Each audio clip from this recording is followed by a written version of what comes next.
Glória a Jesus. Glória a Deus. Tem irmãos chegando ainda. Tá? Vão tomando os lugares. Nós vamos nessa noite então encerrar. Nessa noite encerrar. Essa tá começando a falhar aqui, ó. Nós vamos encerrar nessa noite essa parte. Tá falhando aqui. Vai morrer já. Tem que trocar.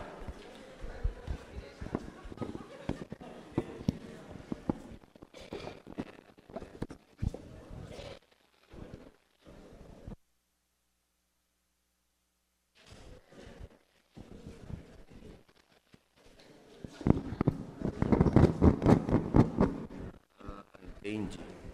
Era a gambiarra que não estava bem feita. Muito bem. Antes de começar, deixa eu me recordar de fazer a errata. A obra que eu citei no começo da tarde não é do Tolkien, é do Lewis. É que toda hora eu confundo os dois. Eles eram muito amigos, de fato. O Tolkien é católico e o Lewis protestante. Eles eram muito próximos. É o autor de Crônicas de Nárnia, o Lewis. E o Tolkien do Senhor dos Anéis. Então, só fazendo esse concerto. Então, essa noite, vamos encerrar. Na semana não. Todo mundo para sua casa. Então, nós vamos encerrar que essa parte da carne e o mundo, combate contra a carne e contra o mundo. E aí amanhã a gente fica só com o demônio. Amanhã. Eu dizia na colocação da tarde que nós temos de combater o mundo, e o que há no mundo é concupiscência da carne, concupiscência dos olhos e a soberba da vida. E nós vimos até o que é a concupiscência dos olhos.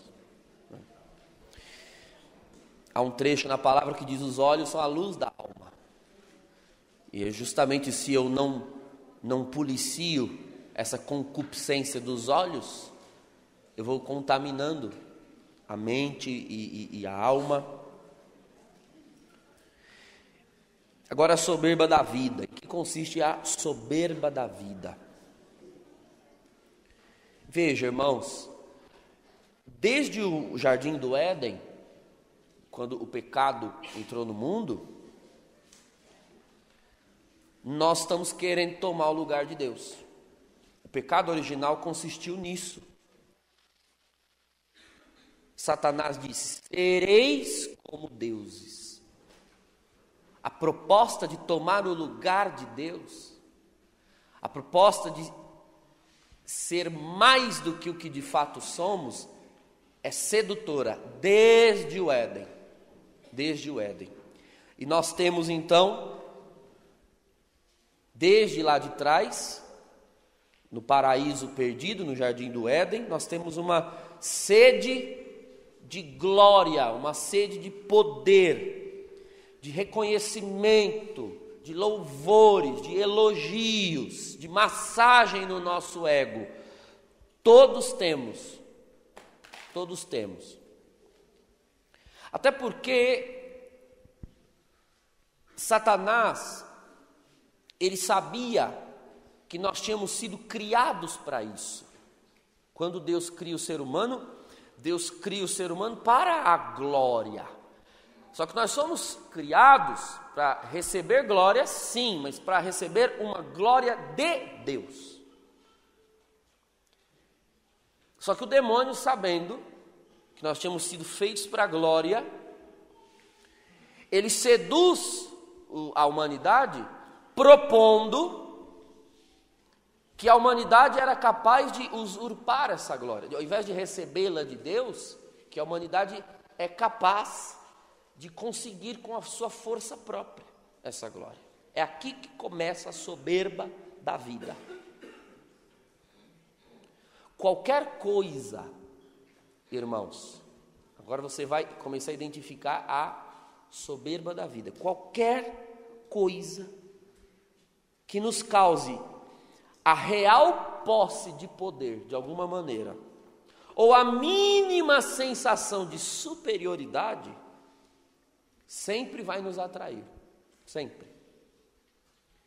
Seja possuir de fato um poder, uma força, um status, ou seja a sensação de poder, ainda que temporária.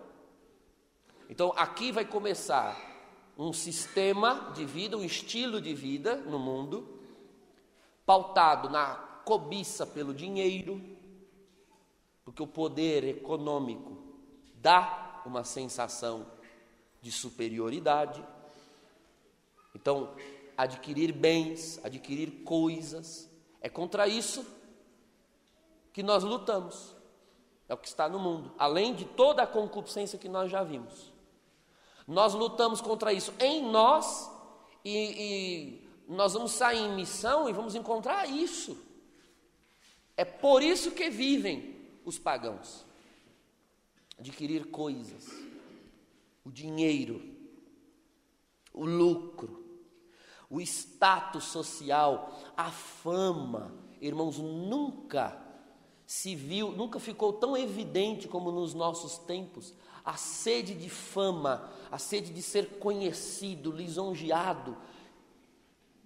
Essa sede no ser humano nunca ficou tão evidente como nos dias de hoje. De novo aqui, assim como eu mencionei na concupiscência dos olhos, aqui de novo, a autoimagem midiática, vídeos, fotos de si, o desejo de ser visto, de ser seguido, de ser curtido, que as pessoas me vejam, me olhem, me ouçam, me escutem. Nunca ficou tão evidente a sede de poder, a soberba da vida que está no ser humano, como na atualidade.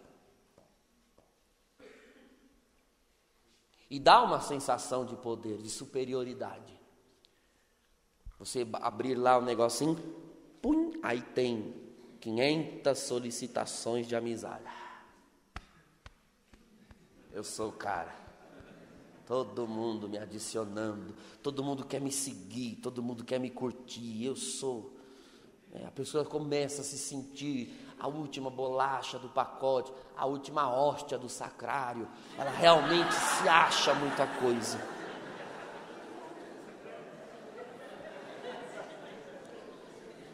E não só isso, a soberba da vida continua por outros meios. A ostentação dos próprios feitos, como o mundo, essa tendência da carne que constitui o mundo, permanece entre nós, se nós não vigiarmos. A coisa do eu fiz, eu faço acontecer. Eu sou um líder excelente, capaz. Por que esse grupo não foi para frente? Que eu não estou mais liderando ele. Se eu tivesse lá, isso não tinha acontecido. A soberba da vida. No nosso meio, irmãos. No nosso meio. Na igreja. Então, essa sensação de que eu consegui e os outros não, porque não foram como eu. Todo mundo tem a firme convicção de que dentro de si possui uma receita para um mundo melhor. Todo mundo. No fundo, todo mundo acha que deveria ser consultado para a solução de todas as coisas. Como as famílias deveriam ser? Todo mundo deveria ouvir a minha opinião, o que eu acho. Como a igreja deveria ser? Bom, eu acho que o Papa deveria mandar me chamar para me escutar. O que eu acho. Irmãos, isso permanece em nós desde o jardim do Éden. Se bobear, nós damos um golpe de estado no sacrário. A gente tira ele de lá e a gente entra para ser venerado, adorado. Sensação de poder.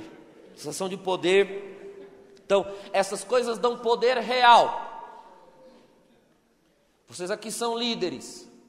Se verifica a intensidade maior ou menor de soberba da vida quando você dá poder, quando você dá direção na mão de alguém.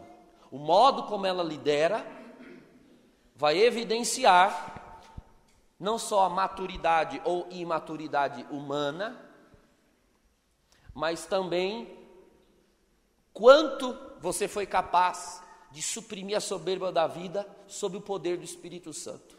Vai ficar muito claro, muito claro. Então, quando a pessoa tem muita necessidade de afirmar a sua autoridade, de mostrar os seus feitos, de toda hora dar as caras ali, de não perder a mão, quando ela é centralizadora, quando ela não sabe delegar, quando ela não sabe dividir as funções, quando ela quer ser vista como a autora de todas as coisas, a palavra autoridade se refere à autoria, o autor. De quem é a autoridade? Aquele que é o autor de algo. Esse tem a autoridade. Então eu sou o autor das ideias, o autor das atitudes, o autor das estratégias. É a soberba da vida. Isso é forte no nosso meio, viu, irmãos? Forte. Eu posso dizer pelas coisas que eu vejo no clero, no episcopado e nas lideranças da paróquia e dos grupos. Outro dia eu soube assim que uma irmã em oração, teve uma visão de Deus dando a ela a direção de que era preciso fazer naquela comunidade um encontro de homens. Já tinha lá o Ministério de Mulheres, tudo, e ela sentiu de fazer um encontro de homens. E ela foi procurar o seu coordenador do grupo de oração. Olha, eu senti da parte de Deus fazer um encontro de homens. Os homens estão precisando de pregar sobre a masculinidade, sobre o homem de Deus, a virilidade. Aí o coordenador disse: irmã, não, vamos orar em cima disso aí. Não sei se dá certo, acho que não vira não. Mas irmão, eu orei, olha, ora então, você vai sentir paz também no seu coração. Aí ele desmereceu, botou a irmã para baixo do chão, deixou a história morrer. 2 meses depois, o coordenador vai lá na reunião e falou: irmãos, eu senti uma inspiração da gente fazer um encontro de homens aqui. Mas descaradamente, a necessidade de que uma coisa para ser feita, ela tem que vir de mim. E se eu não sou o autor da ideia, ela não é bem-vinda. Isso é uma desgraça na igreja, irmão. Nossa, como é uma desgraça. Isso, tem coordenador que age assim, tem padre que age assim, tem bispo que age assim. É uma desgraça. Então, a autoridade, a necessidade de se afirmar. Isso aqui daria pano para manga, viu, irmãos? De nós falarmos sobre esse assunto. Agora, não só o status, o posto, o cargo, mas existem pequenas atitudes, comportamentos do mundo, que vêm da soberba da vida, que são pequenas sensações de poder imediato. Então, por exemplo, o mundo ostenta, porque está embasado pela soberba da vida, ostenta um estilo de vida no qual eu devo ter razão a qualquer custo.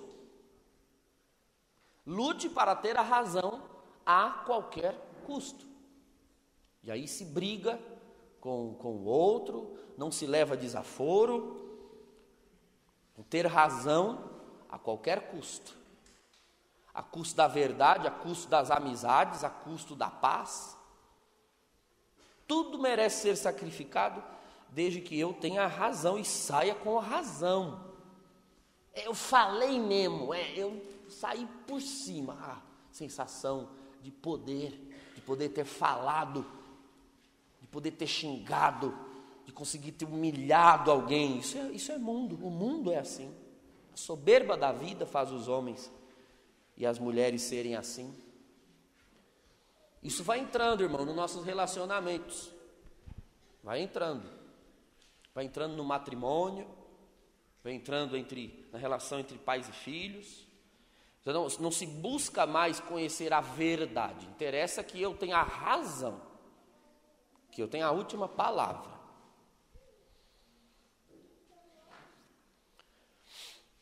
Então, ter a razão a qualquer custo num diálogo ou numa discussão. Você olha lá, quando alguém posta alguma coisa no Facebook, né? Aí alguém contradiz embaixo. Aí a pessoa que postou contradiz embaixo de novo. E fica aquela coisa. Ninguém aceita não ter a última palavra sobre uma coisa. Ninguém aceita mais baixar a cabeça e ficar quieto, porque não vale a pena. Até se ela for fazer isso, antes de fazer isso, ela tem que falar que ela vai fazer isso. Eu vou ficar quieto, porque não vale a pena.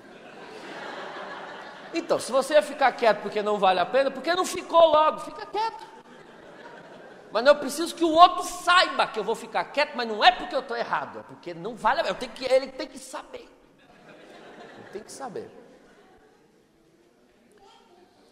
Vocês sabem, irmãos, que eu dei um curso uma vez sobre isso, num outro lugar. Foi o que eu falei, só esse assunto da soberba da vida dá pano para manga. Existem inclinações antropológicas entre homens e mulheres. Alguns tendem a ter mais soberba da vida numa parte, outros em outra. Mulheres têm tendência a ter a soberba da vida em algum aspecto, homens em outro. Olha, no matrimônio, por exemplo, acredito que muitos sejam aqui casados. Se você quer ter paz no teu matrimônio, nunca deixe transparecer para ninguém que você, mulher, tem o poder dentro de casa. Não deixa. Deixa todo mundo achar, porque sempre quem realmente manobra as coisas é a mulher. Mas não deixa ninguém saber. Não deixa. Não deixa o seu esposo passar a vergonha de todo mundo saber que é você que está ali na orelha dele e tudo. Não pode. O homem vai brigar, o homem morre por ter o poder até o fim. Até o fim. Isso a psicologia explica. Então a mulher, ela tem de ter o quê? Sabedoria, não poder. O poder da mulher está na sabedoria. Foi isso que o feminismo fez com as nossas mulheres. Instigou nelas uma soberba da vida tal que elas querem competir com o homem. Não adianta não, filha, não adianta. Tem a sabedoria. Eu lembro assim, olha, lá em casa, então a última palavra tinha que ser do meu pai. Só que minha mãe tinha a sabedoria. Então a gente diz, pai, a gente quer sair, podemos sair? Não vai sair não. Que conversa, o cearense bem... Não vai sair não. Aí a gente ia lá, mãe, o pai não deixa nós sair. Falei, pera, calma, vai. Levava um chinelo, levava lá um prato de comida, um negócio, os bichinhos fizeram tudo tão certinho hoje em casa. E tu também gostava de sair quando era pequeno. Deixa eles sair, eles vão ali no vizinho, já volta. Aí meu pai olhava assim, aí gritava para nós, eu vou deixar vocês ir. Mas tá hora para estar de volta. Aí deixava. Mas quem deixou mesmo foi a minha mãe. Então minha mãe tinha sabedoria. Ela governava a casa, mas ela punha a palavra de autoridade na boca do meu pai. Ela tinha paz com o esposo, fazia o que era necessário pelos filhos e estava em paz. Agora, as mulheres não têm mais sabedoria. Quer ganhar no grito em cima do homem. A hora que esse homem levantar a mão para você, dar na sua cara, é Maria da Penha, na hora. Por quê? Porque o homem não depura a irritação. Não fique irritando. Use sabedoria. Eu digo para os casais na pastoral familiar, o homem é a cabeça da casa e a mulher o pescoço. A cabeça gira para o lado que o pescoço,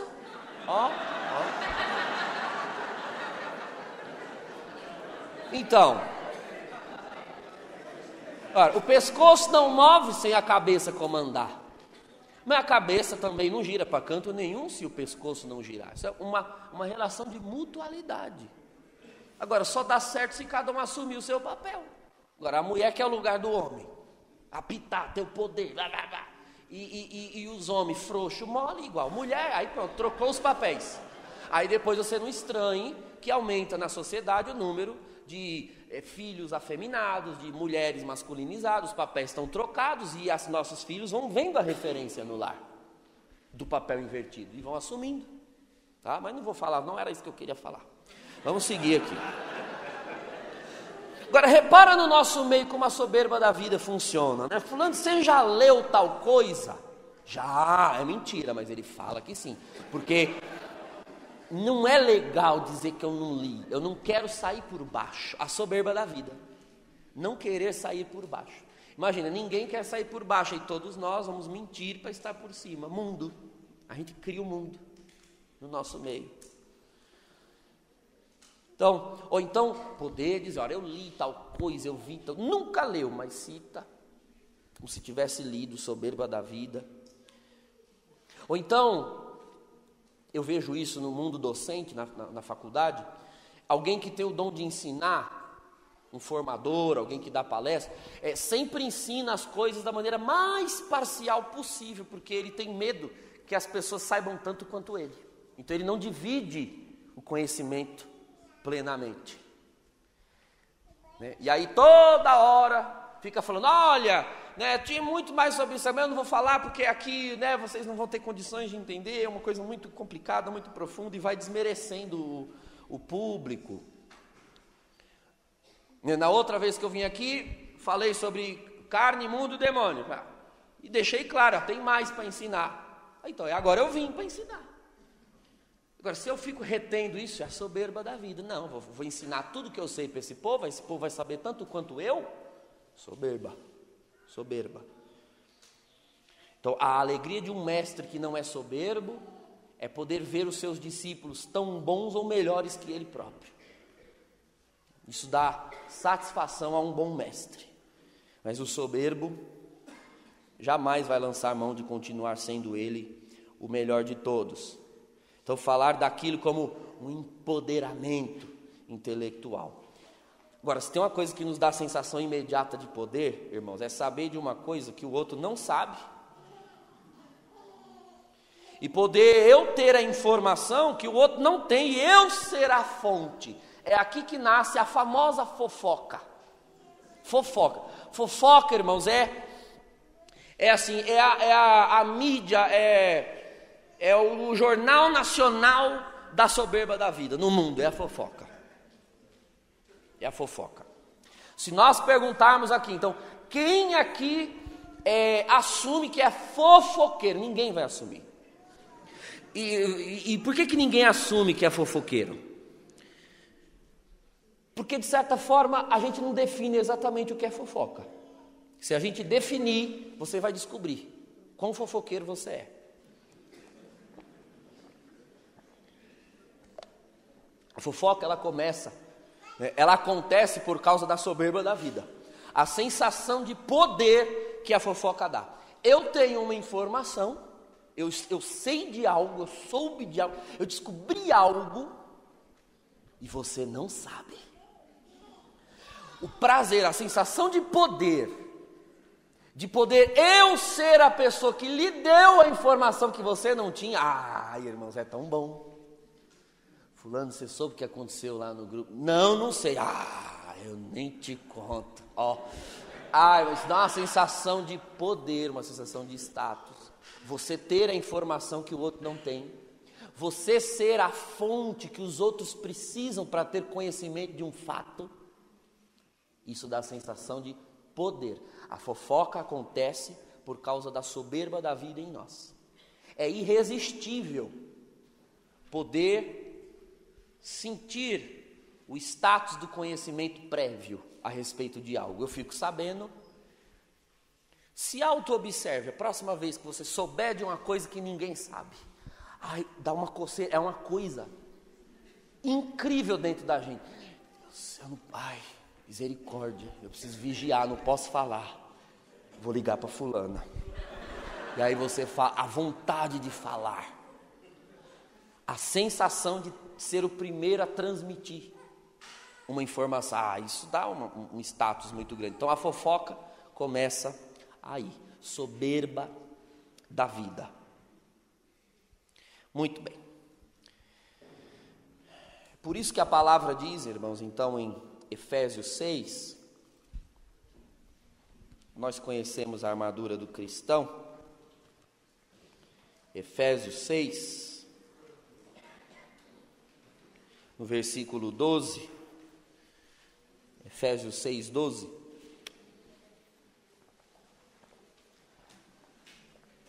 Efésios 6, 12, que ele diz assim, Efésios 6, 12: pois não é contra homens de carne e sangue que temos de lutar, mas contra os principados e potestades, contra os príncipes desse mundo tenebroso, contra as forças espirituais do mal espalhadas nos ares. O texto diz assim, que não é contra Aimá Kai Sarká, né? Não é contra a carne que nós devemos lutar, está no original grego. Carne e sangue aqui não se refere a pessoas, né? Não é contra pessoas que nós estamos lutando, contra seres humanos enquanto tais. Eles não são os nossos inimigos, ao contrário, as pessoas são os destinatários do que a gente quer oferecer. A boa notícia, a novidade de que nós conhecemos alguém que venceu o mal e a morte, como nós ouvimos hoje na palavra. Eu conheço, é uma boa notícia que eu tenho para dar. Eles são nossos destinatários.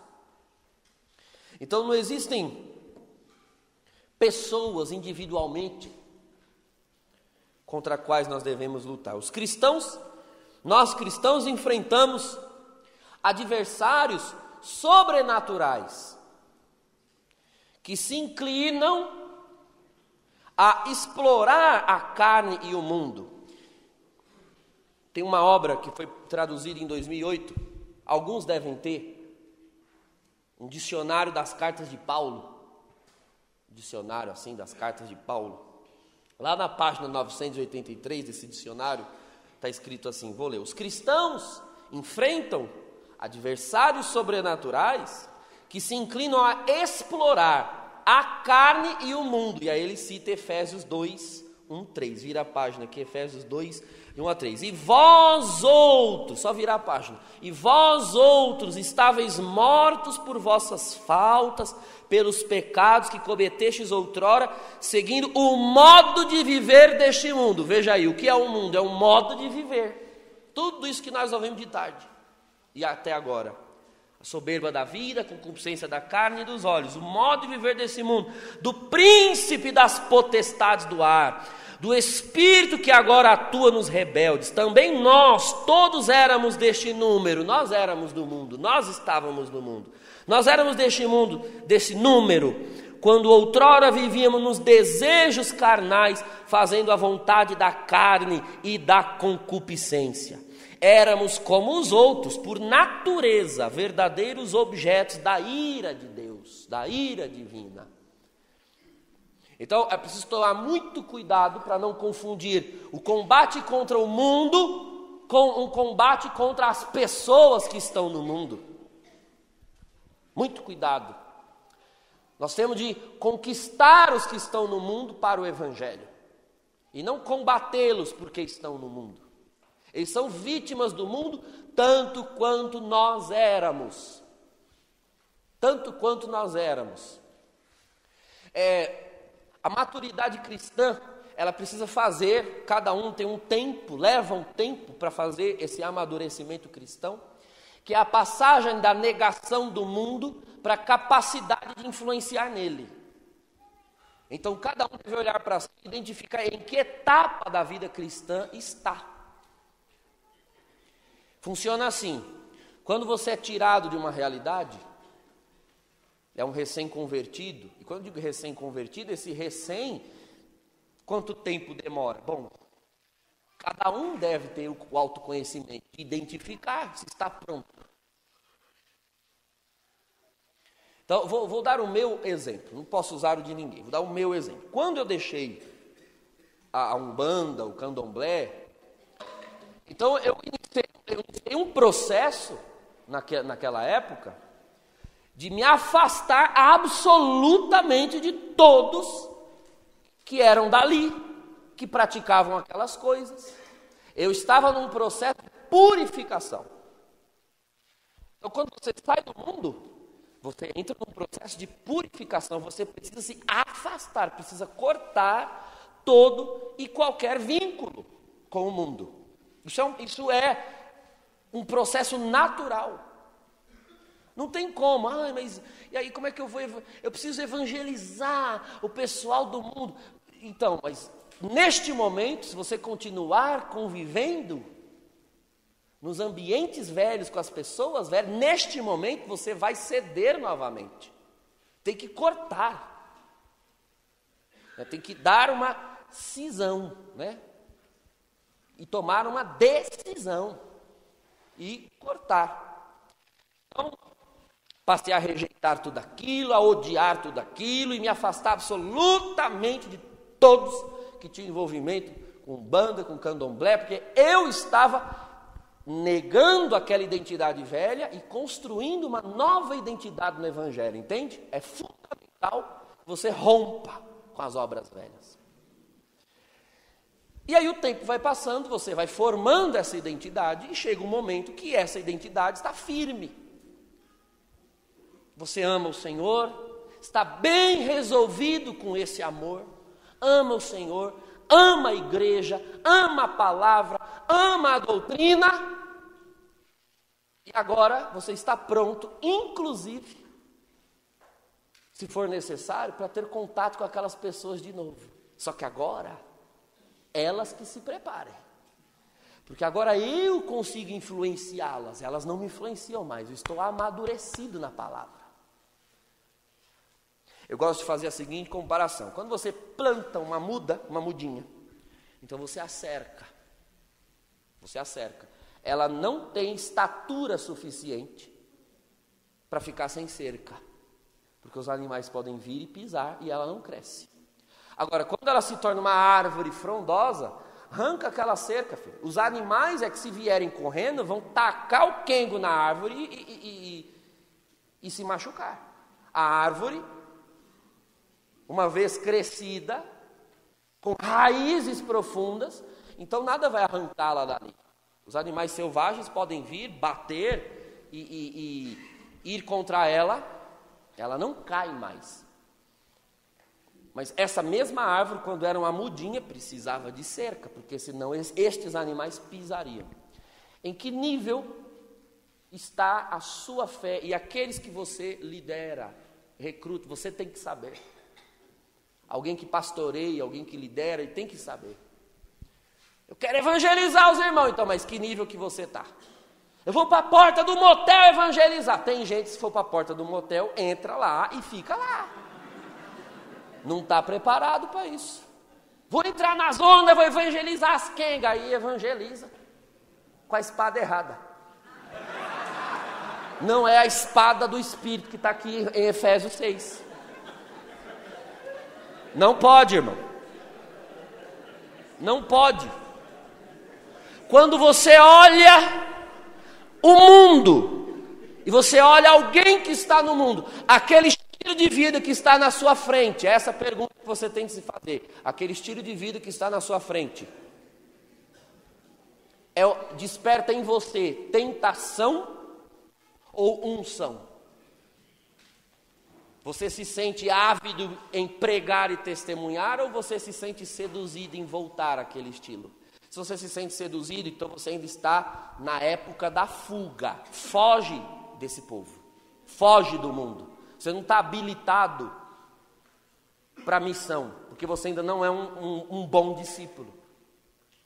O seu nível de discipulado ainda está primário. Só o bom discípulo é bom missionário. Você é Aparecida, cansamos de estudar isso, né?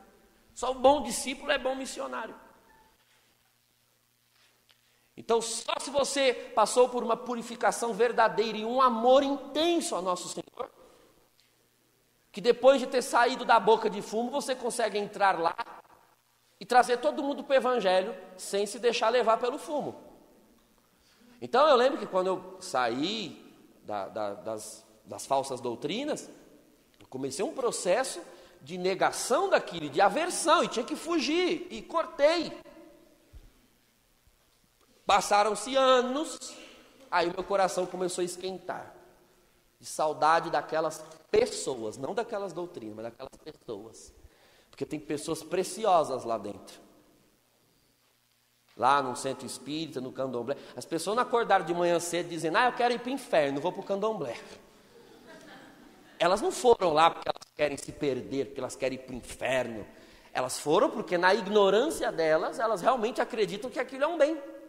Só que elas estão na ignorância. Agora eu vou lá, vou chutar todo mundo, meter bala e tudo. Não, tem de ter misericórdia. Então, a falsa doutrina é inimiga da fé. Mas as pessoas que estão lá, não. Nós temos de tirá-las de lá. Evangelizá-las. Então, eu comecei a procurar de novo esses amigos. E aí, fulano, Douglas, você sumiu. Vamos marcar um café, vamos sair junto, vamos comer um negócio. Aí eu me senti habilitado, melhor dizendo, para reencontrar essas pessoas. E dar um testemunho. E dizer como a minha vida estava no Senhor, no Evangelho. Isso uns 4, 5 anos depois, que eu já tinha saído de lá, consegui numa primeira leva arrancar 6 amigos que estavam lá.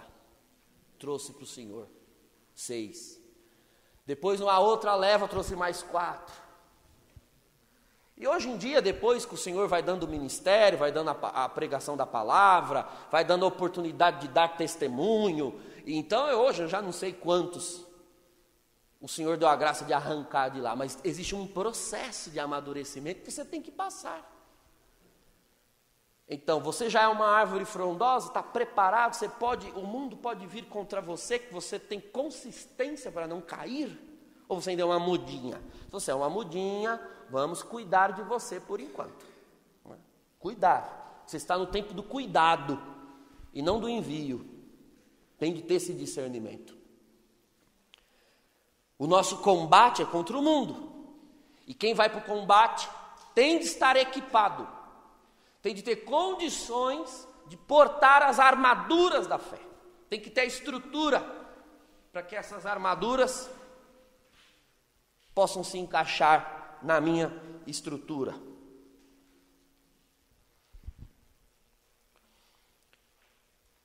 O autor do dicionário diz, então os cristãos enfrentam esses adversários que se inclinam em explorar a carne e o mundo. Então, já começo aqui antecipando. Qual é a ação do demônio? Onde o demônio vai atuar? O demônio já fez o ser humano se tornar carnal. E o ser humano carnal deu conta de criar um mundo de pecado. O que o demônio faz agora nada mais é do que explorar essas duas categorias. Ele não precisa mais criar novas coisas. As tentações do demônio, o que farão? Não farão outra coisa senão incitar você a voltar a agir na carne, a estar na carne e te empurrar de volta para o mundo. Ele não tem outra realidade a explorar. Ele é uma terceira realidade que na verdade se serve das duas anteriores. A intenção do demônio é te empurrar para a sua própria carne e para o mundo. É o que o autor diz aqui. Nós enfrentamos adversários sobrenaturais que se inclinam sobre os homens, para explorar a carne e o mundo. Essa é a matéria-prima do demônio, para nos levar à condenação. E levam as pessoas a se rebelar contra os propósitos de Deus. O povo de Deus foi liberto destas forças, como nós lemos aqui em Efésios 2, mas elas ainda lhe são hostis. Então, irmãos, nós vamos gastar uma vida como bons cristãos, vamos gastar uma vida inteira combatendo o mundo. Combatendo o mundo. E nós combatemos o mundo não agredindo as pessoas que estão nele. Nós combatemos o mundo tirando pessoas dele. Grave para sempre a analogia que eu fiz da concorrência. Da concorrência. Veja, não é uma concorrência equiparada, não. É uma concorrência desleal. Não tem como comparar o reino de Deus com o principado do demônio. nós somos muito maiores, muito superiores, absolutamente poderosos. O reino de Deus é superior ao mundo. Acontece que o reino de Deus, ele está irrompendo aos poucos nesta terra. Nesta terra, nesta vida, quem ainda prevalece é o príncipe das trevas. Mas se nós pudéssemos ver assim, pela ótica de Deus, de onde Deus vê, o tamanho do reino de Deus e o tamanho do poder das trevas, o poder das trevas é um grilinho assim, é algo ínfimo. Então é preciso que você saiba, usando a comparação que eu utilizei pela tarde, nós abrimos ali uma concorrência à empresa do demônio, e numa cidade parece que as duas empresas têm o mesmo tamanho, só que a nossa, ela é só uma sucursal, uma sede. Por trás dela está uma empresa, uma multinacional, e o demônio é um botequeirozinho ali, tem aquela e não tem mais outra coisa. E nós temos franquias, nós somos, o reino de Deus é imenso, tem o tamanho que tem o rei deste reino, é um reino eterno, então não tem comparação. Você não pode combater o mundo com medinho dele, tem que combater o mundo com autoridade, com coragem. Não é o nome do projeto? Anunciavam corajosamente. Olha a primeira leitura que nós vimos hoje, João e Pedro, aparentemente eram minoria ali, o sinédrio todo em volta, todo mundo contra eles e só eles dois ali. Mas eles falavam com um assombro, uma convicção tão grande, porque eles não se deixavam absorver por aquela maioria visível. Eles sabiam quem estava ao lado deles. Aparentemente eles eram minoria naquele julgamento, mas eles sabiam que com eles estava o Espírito do Senhor, estavam os anjos de Deus combatendo por eles. Então nós não combatemos o mundo sozinhos, não. Nós não podemos nos defrontar com o mundo como se os coitadinhos fôssemos nós. Coitado de quem está no mundo, de quem está no pecado, não nós. Agora, quando você sai para evangelizar, você quer evangelizar alguém, sair em missão, vai surgir a pergunta que está nos homens e nas mulheres que ainda estão no mundo, nos pagãos. A pergunta é, mas por que Deus nos deixou à mercê de um combate?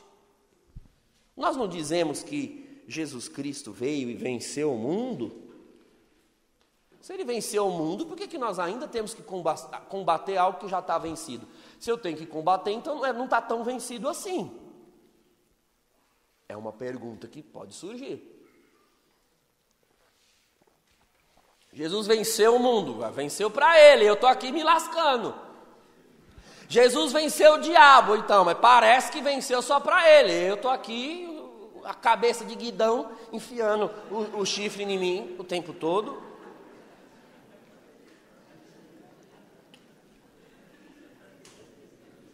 Por que a gente ainda tem um combate a travar? Afinal de contas, ele venceu ou não venceu essa desgrama? Por que ainda a gente tem que lutar contra esses inimigos? Por que Jesus, tendo poder para ter eliminado de uma vez por todas, o Senhor tem esse poder? Tinha e tem. Por que não eliminou de vez o demônio, acabou com esse estilo de vida do mundo, com a sua ressurreição, já fez logo um regaço, já ressuscitava todo mundo, já arregaçava, a gente não estava aqui gemendo e chorando nesse vale de lágrimas, tinha resolvido logo, porque ele deixou a gente entregue a uma luta, porque ele apenas os venceu por nós, mas não para nós. Então ele venceu o demônio por nós, mas não venceu para nós, ou seja, no meu lugar. Ele amarrou o demônio lá, mas ele fica ainda latindo, rosnando, nos agride, bafeja contra nós. Por quê? Essa é a pergunta. Essa pergunta não é nova. Essa pergunta não é nova.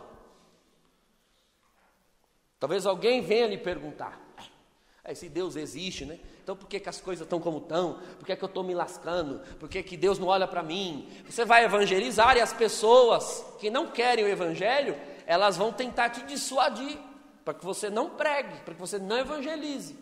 E vão dar as desculpas mais esfarrapadas, que na realidade se reduzem a duas categorias de pessoas que já eram enfrentadas no início da igreja: os judeus e os gregos. Essa pergunta que fazem os judeus aos cristãos, os judeus faziam essa pergunta: por que eu vou aderir a Jesus? Você está dizendo que Jesus é o Messias? Era isso que os cristãos diziam para os judeus: Jesus é o Messias de Israel. Os judeus faziam para os cristãos essa pergunta, pelo fato de que nós cristãos afirmamos que Jesus é o Messias que veio, mas essa messianidade de Jesus não implantou um reino prontamente glorioso, como eles esperavam, como esperam até hoje. Há judeus que vão dizer: se Jesus fosse o Messias, então já haveria na terra um reino de glória, onde não há nenhum mal. Se ainda há um mal no mundo a ser combatido, então o Messias não veio. É essa a justificativa que os judeus usam para afirmar que Jesus não é o Messias, porque está escrito na palavra que quando o Messias viesse, os coxos andariam, os cegos enxergariam, os surdos ouviriam. Tá, Jesus curou alguns cegos, alguns surdos, alguns coxos, mas ainda tem 1000 vezes mais no mundo do que aqueles que ele curou. Essa é que é a verdade. Então ele não é o Messias, ainda tem surdez no mundo, cegueira no mundo. Curar alguns cegos, os profetas também tinham esse poder. E por isso eles relegam Jesus ao nível de um mero profeta. Em outras palavras, para crer os judeus pedem sinais. Se não tiver sinal, eu não vou crer. Que sinal você mostra para eu crer nisso que você está pregando? Agora, os pagãos também faziam esse tipo de pergunta. Os pagãos se perguntam: por que, o que eu ganho, a soberba da vida, o que eu ganho aderindo a esse seu Jesus, a esse seu evangelho? Porque eu não vejo razão nenhuma de seguir alguém. Acompanha o raciocínio do pagão. O que eu ganho seguindo Jesus? Porque que sentido tem eu seguir alguém que você diz que é tão poderoso, mas ele não usa esse poder para preservar os seus próprios seguidores dos males naturais, da doença, da morte, da enchente, da fome, da peste, da doença. Ele não usa esse poder para preservar nem os seus próprios discípulos dos males naturais, e também não usa esse poder para livrar os seus próprios discípulos daquilo que ele mesmo diz ser um mal, que é o pecado. Ele diz que salvou a gente continua caindo em pecados. Ele não impede a gente de pecar. Que desgraça é essa? Ele venceu ou não venceu o pecado? Se ele tivesse vencido, eu não tinha que travar uma luta contra o pecado todo santo dia. Em outras palavras, para que eu vou aceitar que isso é pecado? Vocês estão aí pregando, anunciando que as coisas que nós vivemos no mundo é pecado. Estou aqui fazendo as vezes do pagão, de quem está no mundo. Tá, você está dizendo que tudo que eu vivo é pecado. Você quem está dizendo que é pecado. Para mim não é. Eu estou muito bem, estou aqui na minha balada, fumando meu baseado, comendo minhas quengas, aqui puxando o tapete dos outros no trabalho, aí envolvido num mensalinho aqui na minha cidade, na minha corrupção, estou comprando um apartamento na praia, um sítio ali num lugar significativo. Eu estou aí. Você que diz que isso é pecado.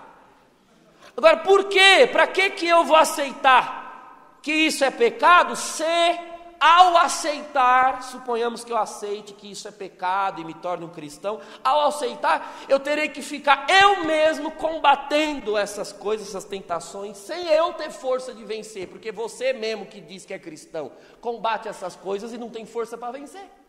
Você não vence as tentações, como que eu vou vencer? Eu prefiro acreditar que não é pecado, é muito mais confortável. não gera peso na minha consciência. Os pagãos não são trouxa, não. Você está acompanhando o raciocínio do pagão? Então, o judeu queria sinal, né? E o pagão, ele quer razão. Qual é a razão? Qual é a razão? O sentido de eu acreditar desse jeito que vocês acreditam? Ele quer a razão de ser. Paulo já combatia esses dois tipos de gente. Está na primeira carta aos Coríntios. Você já leu, você conhece esse texto. Os judeus pedem sinais e os pagãos pedem sabedoria. Eles querem entender a lógica filosófica, a razão de ser cristão. Olha, Cristo pode dar razões. Pode, nossa igreja é uma igreja de 2000 anos, é um colosso de filosofia cristã, de teologia, do escambau A4. Cristo pode dar razões, existem muitas razões.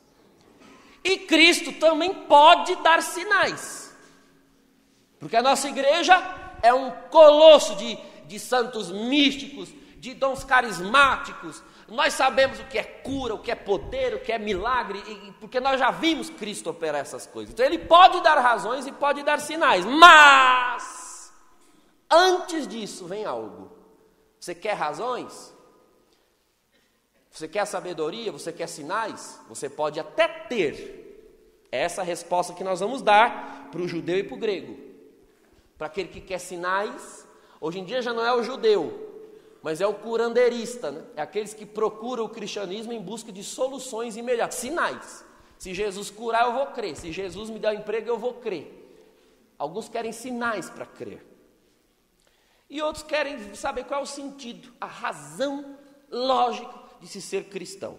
Bom, Jesus pode dar, mas antes disso, você tem que aceitar Cristo crucificado. É o absurdo da fé cristã. Você tem que aceitar Cristo crucificado. Ou seja, existe uma vitória, mas essa vitória está escondida numa derrota. O que se vê com os olhos é uma derrota. Olha lá, perdeu. Perdeu. Até a roupa do corpo lhe arrancaram, morreu. O que é a cruz? O Cristo crucificado. É o emblema da maior humilhação possível. Você quer sinais, você quer a razão, primeiro você se humilha. Você tem que se humilhar. Você tem que aceitar. A palavra de Deus diz já no Antigo Testamento, Deus resiste aos soberbos. Ele resiste. Eu quero sinal, aí Deus olha, pois só de raiva eu não dou. Aí eu quero as razões, pois só de raiva eu não explico. Deus é assim, viu? Se você não conhece ele, estou te falando. Ele não se sujeita ao soberbo. Você sabe que a imagem que sempre me vem à mente, de conhecer a Deus e os mistérios de Deus, é uma garrafa de cabeça para baixo. Uma garrafa de cabeça para baixo. Um copo assim, cabeça para baixo. Você quer chegar ao fundo desse copo? Primeiro você tem que descer e entrar por baixo. Aí você chega ao fundo do copo. Você quer entender a profundidade de Deus? Desce. Desce. Não é por aqui não. Por cima. Por baixo. Quem se humilhar, esse vai encontrar o fundo, a profundidade de Deus. Deus não está assim. Deus não permite que você conheça a profundidade dele por aqui. Por cima. Desce. Baixa a bola. Só quem se humilhar, esse vai ser exaltado. Você começa a ter sabedoria a partir do momento que abre mão da sua. Abre mão da sua. Então nós temos um combate a travar contra o maligno e contra o pecado, sim. Por que ele deixou esse combate? Vou te dar 3 razões pelas quais o Senhor nos deixou nesse mundo ainda combatendo. Por que você tem que combater?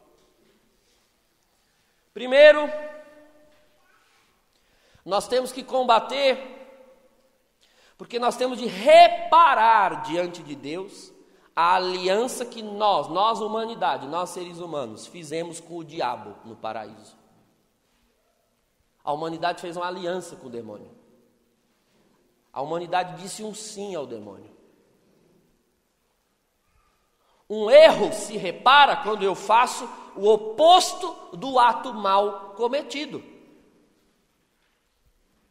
Um instante de aliança, um único momento de aliança com o demônio, ou seja, o pecado, só pode ser reparado com uma vida inteira de luta contra ele. Não se trata de vencer o demônio, veja.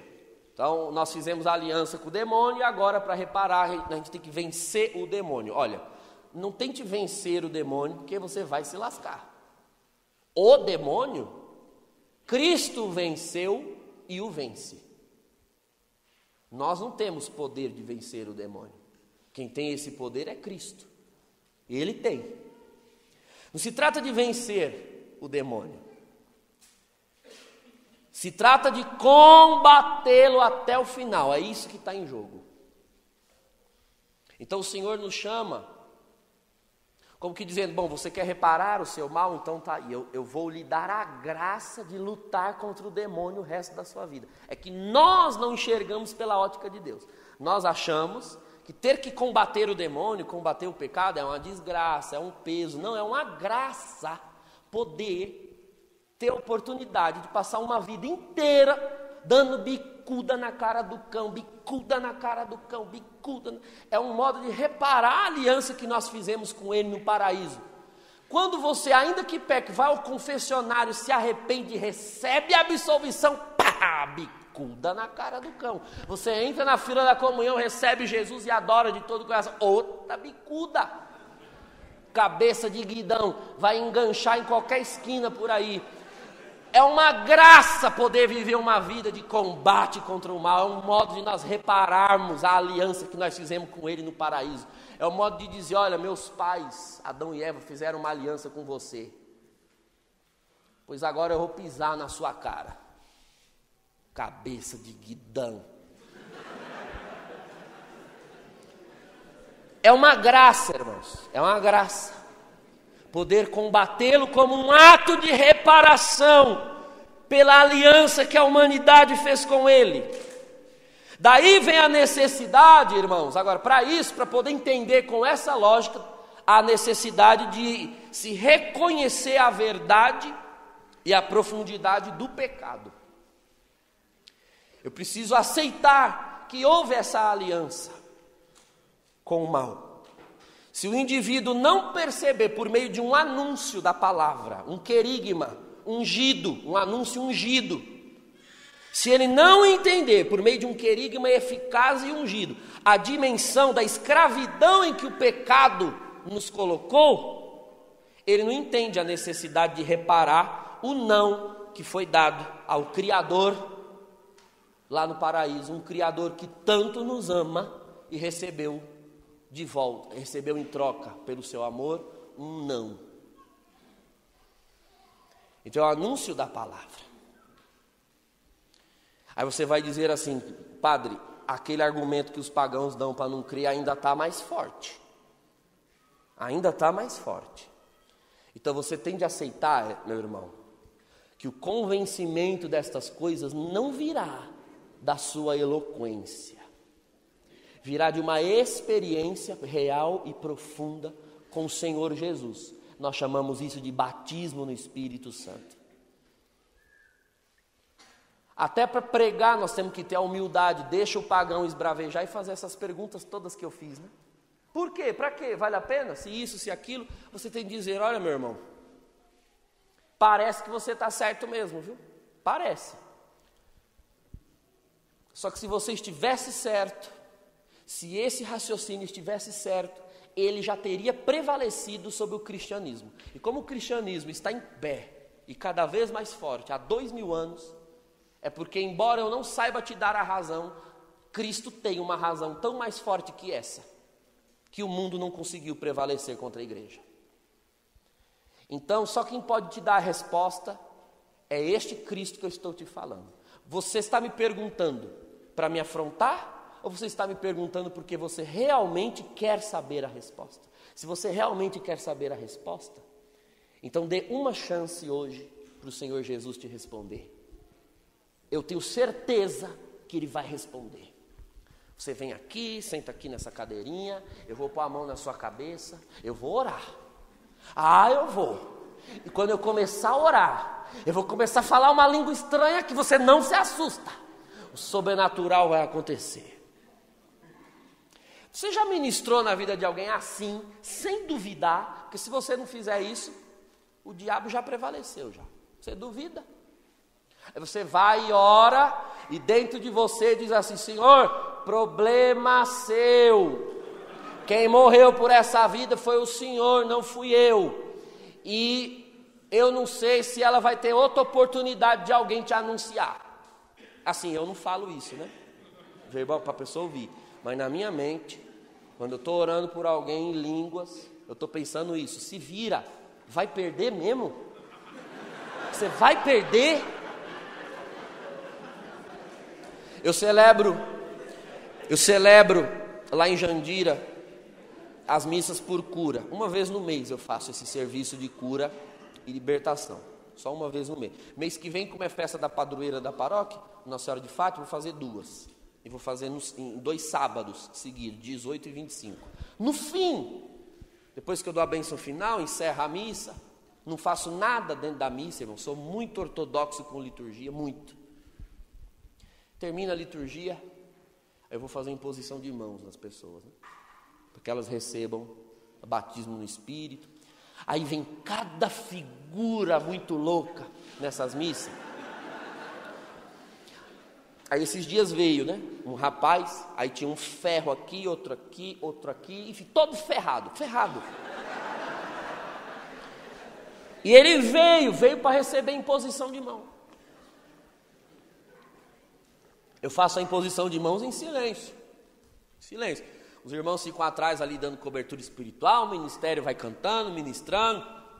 As velhas, né, as anciãs da renovação que me dão cobertura, ficam lá dando palavra de ciência. Deus fala muito com as pessoas, elas ficam lá atrás, eu vou só.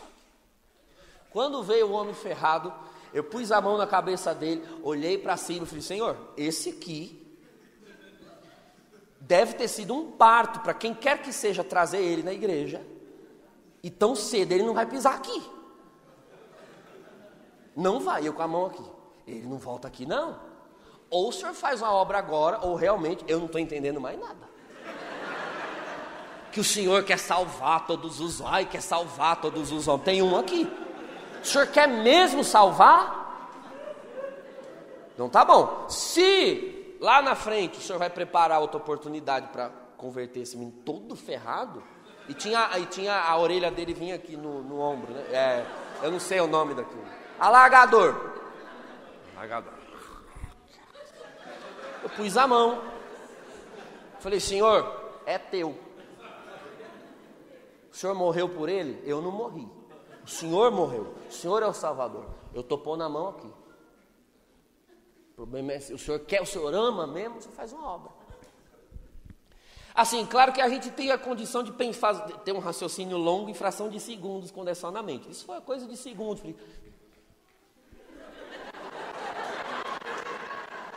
Caiu no chão. O homem ferrado enganchou os ferros tudo nas pernas de quem estava do lado, mas catapufa no chão. Caiu no chão, Deus batizou ele com o Espírito Santo. Isso foi ano passado, está lá servindo a Deus, dando glória e aleluia. O problema, irmãos,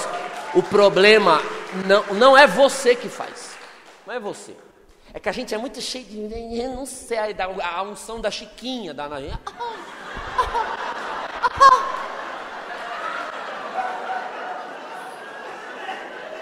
Irmãos, eu já falei isso, acho que aqui numa outra vez que eu vim. Tem um enfermo, ora e pede para Deus curar. Se Deus não curar, quem passa vergonha é ele, não é você. Eu falei: em nome do Senhor Jesus, que haja cura nesta vida agora. Aí você termina a oração, a pessoa continua doente, não é problema meu. Eu falei em nome de Jesus. Eu não disse agora pelos poderes de Grayskull que estão em mim, agora eu te curo. Eu não falei que eu te curo, eu falei que em nome do Senhor Jesus. O que é orar em nome do Senhor Jesus? Em nome de é estar na pessoa de, no lugar de. Então quando eu ponho a mão na cabeça dessas pessoas, lá uma vez por mês eu digo, Senhor, é em nome de Jesus. Ou seja, o que eu quero dizer com isso? Diante do Pai. Pai, Jesus não está aqui. Quem está aqui sou eu. Eu estou aqui. Se Jesus estivesse aqui, agora, pondo a mão na cabeça desse irmão, ele estaria te pedindo o que eu estou pedindo agora. Eu estou pedindo em nome dele. E por quê? Porque o Espírito dele me foi dado. Então, se o Senhor não fizer o que eu estou lhe pedindo, na verdade é porque o Senhor, não é que não estou reivindicando, eu tenho uma autoridade, não se trata disso. O fato é que se eu estou pedindo em nome dele, eu estou pedindo para o Senhor, Pai, o que Jesus estaria pedindo. É em nome dele, é no lugar dele. Ele subiu ao céu e está à tua direita e deixou eu aqui no lugar. Eu, nesse tempo, nessa geração, nessa hora, agora, nesse lugar, nessa igreja, sou eu. Eu estou com a mão na cabeça desse homem aqui. E se o Senhor não fizer, vai ficar sem ser feito. É o Senhor, está nas tuas mãos. Aí se ele faz, a glória é dele, e se ele não faz, a vergonha é dele. A obra é dele, irmãos. E quantas vezes eu pus a mão na cabeça das pessoas, não aconteceu nada. Não diz respeito a mim. Jesus é o Senhor, não eu. Ele é o dono, não eu. O meu negócio é orar, é anunciar, é pregar. Então não há poder nenhum em mim. Eu conto essas coisas, aí depois vem um monte de gente. Ai, padre, então vem aqui, reza em mim, põe a mão em mim. Bom, você tem fé? Eu posso orar. Agora, se Deus vai fazer isso, não é problema meu. Eu não tenho mais autoridade que nenhum dos irmãos aqui. Nenhuma. A mais. Agora, eu assumi o meu lugar no combate. Eu assumi. Depois da experiência de batismo no Espírito Santo, quando nós ministrarmos, orarmos, aí eu arrumei a seguinte estratégia, né? Eu aviso a pessoa, eu vou orar que Deus vai te batizar com o Espírito Santo. Aí você ora, aí termina a oração, ela está do mesmo jeito, né? Normal. Eu falei, fica tranquilo, você não sentiu nada, mas que às vezes vem um efeito retardado. Eu já orei por pessoas, e isso é verdade, não é mentira, eu já orei por pessoas, na hora não aconteceu nada. Daí a pouco voltou para casa, na hora que estava tomando banho, na hora que estava dormindo, o Espírito Santo se manifestou. Então eu orei agora que você fique esperto, viu? Tchau. E vou embora. Mas não passo vergonha. É para orar. Então vocês vão sair em missão, vão pregar, vão evangelizar, mete o pé na porta, irmão. Mete o pé. Prega a palavra, diz com autoridade, é o evangelho do Senhor Jesus, ora naquela casa, deseja a paz para aquela casa, se não quiserem a paz vai voltar para você. O que não pode é agora a gente ficar um bando de cristãos assim, os pagãos batem no peito com convicção de que vida boa é aquela vida que eles estão vivendo, e nós que somos cristãos, que sabemos que estão na verdade, deixa eles ficarem simplesmente zombando de nós, pisando em nós, execrando a nossa fé. Irmão, faz favor. Não dá. Vamos combater. Vamos pregar. Vamos dar testemunho. Então a primeira razão de se combater o mal, o Senhor nos deixa à mercê dessa luta, é para reparar a aliança que foi feita com o demônio. A segunda razão, quem dá é São Francisco de Sales, o grande doutor da igreja. São Francisco de Sales, ele diz assim: é a fim de exercitarmos nossas vontades na virtude e valentia espiritual, que essa multidão de paixões é deixada em nossas almas. Está escrito isso lá no livro 1, capítulo 3 do Tratado do Amor de Deus. São Francisco de Sales tem um livro assim, Tratado do Amor de Deus. Vale a pena ler, nós que pregamos experiência de oração, querigma, para preparar para o batismo no Espírito, Tratado do Amor de Deus, é profundo, é forte. E ele diz isso: Você se lembra que existem duas virtudes que atuam na vontade? A fé e a esperança e a caridade? Elas atuam na vontade. Então, eu só vou fortalecer as virtudes que estão infusas na minha vontade se eu exercitar a vontade. E aí Francisco de Sales diz, é para exercitar a vontade que as paixões estão em nós. Porque para você combater as paixões, você tem que ter vontade de combater. Tem que ter vontade, exercitar. É como quando você puxa ferro, né? O exercício. Aquilo não é prazeroso, mas você quer ter músculo, então você tem vontade de puxar o ferro. Puxar o ferro. Então é penoso, é laborioso, mas você já aplicou sua vontade a fazer aquilo. Então as paixões foram deixadas aí, em nós, as inclinações, para quê? Para eu exercitar a minha vontade. Não quero. Eu vou dizer não para mim. Eu não quero. E de tanto dizer não quero, eu vou tendo o hábito, e o hábito bom me leva à virtude, diz Santo Tomás. Então todo ato de tão repetido se torna um hábito. O hábito bom se chama virtude, o hábito mau se chama vício. Então exercitar a vontade. A gente já viu que as virtudes teologais, elas foram dadas no intelecto e na vontade. Então a possibilidade de lutar é um veículo humano de demonstração de amor. Exercitar a caridade. Eu só amo algo pelo qual eu luto. Isso é um imperativo antropológico. Quando é que você sabe que alguém ama algo? De duas formas. Porque esta pessoa é capaz de sofrer por este algo e porque ela é capaz de lutar por esse algo. Se você diz que ama alguém, mas não está disposto a sofrer e nem lutar, você não ama. O sofrimento e a luta são as maiores demonstrações humanas de amor verdadeiro e sincero. Então, se o Senhor nos deu a virtude da caridade, do amor, e nós precisamos progredir nessas virtudes, se não houver uma ocasião para que eu lute por esse amor, um objeto de combate por esse amor, então eu não progrido nele. É o que São Francisco de Sales está dizendo. Então, combater as minhas próprias paixões, as minhas inclinações e combater o mundo é um modo de eu demonstrar a Deus o meu amor a Ele. E não venha dizer que então, eu preciso sofrer por Ele e Ele bonito lá no trono dele. Você esqueceu que Ele primeiro desceu do trono e sofreu por você? Morreu por você? Agora Ele não merece nós lutarmos por Ele? E inclusive mortificar carne por Ele, quando Ele fez isso por nós? Como não amar de volta um amor assim? E por fim, irmãos, a melhor de todas as razões, na minha opinião, nós ainda fomos entregues, estamos aí num combate, para nós fazermos a experiência da graça. Da graça. Porque está escrito em 2 Coríntios 12, versículo 9, é na fraqueza que se é forte.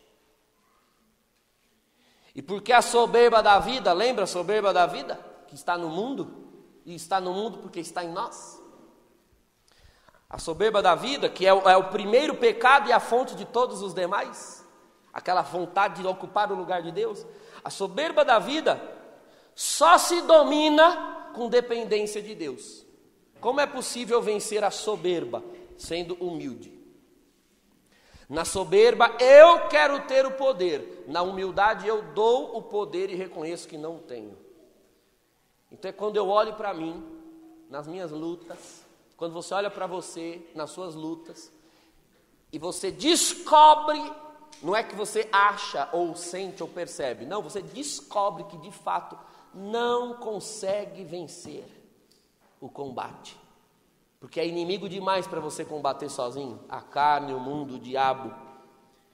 Então, você tem duas opções diante do combate. Ou você se desespera e cede e volta para o mundo, volta para o pecado, volta para a carne. Ou você se humilha diante de Deus e clama: Senhor, tem misericórdia porque eu vou afundar. É inimigo demais para mim. Nessa hora, o céu se abre, a graça vem. E você se pega vencendo lutas que você jamais venceria. E quando você vê que venceu, você olha assim: como que eu venci isso? Não pode ter sido eu. Foi Cristo vivendo em mim. Foi Cristo vencendo em mim. E aí você faz a experiência da graça. Que o Senhor está na tua vida. Que Deus habita na tua vida. Que Ele é Deus na tua vida. O combate nos dá a oportunidade de ver quão afiadas são as armas, irmãos. Quão afiadas são as armas. De que vale o Senhor nos ter dado armas se a gente não puder experimentar? De que vale? Uma vez eu fui para os Estados Unidos e comprei umas facas. Eu adoro faca. Acho bonita elas brilhando. Aí comprei, né, alfândega americana, abriu, rasgou tudo, minha mala, achando que eu era terrorista, que eu ia pegar as facas para matar alguém. Era faca para cortar carne. Eu não vi a hora. Eu até sonhei no avião, eu com uma peça de lagarto assim, ó, pegando a faca. Que vale eu ter uma faca se eu não puder sentir a bicha cortando ali uma carne, uma picanhazinha, um negócio assim. Então cheguei em casa, dei aquela amolada nas facas, a bicha brilhava. Ó, cortava até o vento. Então o Senhor deu para nós o seu Filho, sua graça, a palavra, os sacramentos, os carismas. Para quê? Para quê? Para a gente ficar engordando o rebanho aqui dentro? O gostoso é pegar essas coisas, sair lá no mundo e humilhar o cabeça de guidão. Humilhar ele mesmo. Botar a mão na cabeça. Você é um servo de Deus, uma serva de Deus. Você já fez essa experiência. Você pregar uma palavra que para você foi a coisa mais sem graça que você já pregou. Mas você vê que uma pessoa mudou de vida com aquilo ali e diz: mas não fui eu que fiz isso. Com certeza não fui. E as melhores obras de Deus são aquelas que Deus faz quando a gente está lascado. Assim, no pior dia, aquele dia que você diz assim: hoje eu não vou. Aí você obedece o Espírito Santo por disciplina, como eu disse de tarde, não, eu tenho que ter disciplina, né? Vou contra a minha vontade mesmo. E com má vontade, se arrastando, você diz um A, aquele A arregaça, e Deus faz uma obra e cura e liberta. Aí fica evidente que não foi você, foi Cristo em você. Tem coisa melhor do que fazer a experiência da graça, irmão. Mas para fazer você tem que se humilhar, baixar a bola. Não sou eu. Não sou eu, é Ele. A obra acontece quando eu aprendo a sair da frente para deixar Jesus passar. O cristianismo, irmãos, não é um moralismo. O erro daquele argumento do pagão é achar que ele, ao reconhecer que as coisas são pecado, ele vai ter que combater sozinho, né? Não foi isso que ele alegou? Eu vou entrar numa luta para combater sozinho? É aí que você se engana. Moralismo é quando eu te dou a lei, uma norma, e te deixo à mercê de si próprio para viver aquilo. Não foi isso que Cristo fez. Cristo é a lei de Deus, e com ela vem o Espírito Santo, que vive esta lei em nós, que cumpre em nós. E a lei já não está escrita numa folha de papel ou numa tábua de pedra, mas ela foi cravada nos nossos corações, como diz São Paulo na segunda carta aos Coríntios, capítulo 3. O cristianismo não é um moralismo, é um conjunto de normas morais. O cristianismo tem normas morais, mas ele não é uma moral, simplesmente. O cristianismo não é uma filosofia na qual eu devo, com o meu esforço, vencer aquilo que ela apregoa como sendo mal, o pecado. Não, o cristianismo tem uma filosofia, mas não é uma. Tem uma doutrina, mas não é uma. O cristianismo, irmãos, é uma pessoa, é uma experiência, é um encontro com alguém. Isso é o cristianismo. E quando alguém olhar para você e disser: não, você está aqui pregando, eu não quero esse negócio de ir para a igreja, deixa claro para ela: não, irmão, eu não estou te chamando para ir para a igreja, eu não estou te chamando para carregar um terço, para pôr uma camiseta, pôr um anel no dedo, eu estou te chamando para ser feliz. Eu estou te chamando para encontrar alguém que ama você. Eu estou te chamando para poder viver um encontro pessoal com alguém que te ama demais para querer para a sua vida algo que não seja o melhor. Isso é o que eu estou te oferecendo. Porque o resto vem por acréscimo, irmão. O resto vem por acréscimo. Ir à igreja, obedecer os mandamentos, comportar-se como um cristão, é consequência de um encontro com o Mestre. Encontro com o Mestre. Vamos orar. Ficar de pé. E deixar assim o Senhor nos equipar com a convicção de que vale a pena esse combate. Vale a pena esse combate. Glória ao Senhor. Glória a Deus. Glória ao teu nome, Senhor. Ajuda-nos, Senhor. Ajuda-nos, Senhor. Nos dá sabedoria, unção, palavras acertadas. Mas nós queremos pescar no mundo e trazer alma, Senhor. Nos dá a habilidade da palavra. Nos dá a confirmação com o poder do Espírito Santo. Nos dá, Senhor, um amor tremendo a vós, um amor tremendo à tua obra, um amor tremendo ao teu reino. Senhor eterno, nos dá a maturidade humana, a maturidade cristã, para não nos deixar mais absorver pelo mal, pelo pecado, pelo diabo, pelo mundo. De lá o Senhor nos tirou, e para lá nós queremos ir, mas não para voltar, e sim para pescar a alma, Senhor. Aumentar o teu reino, alargar a estaca da tenda e expandir o número dos redimidos na face da terra. Meu Deus, aleluia.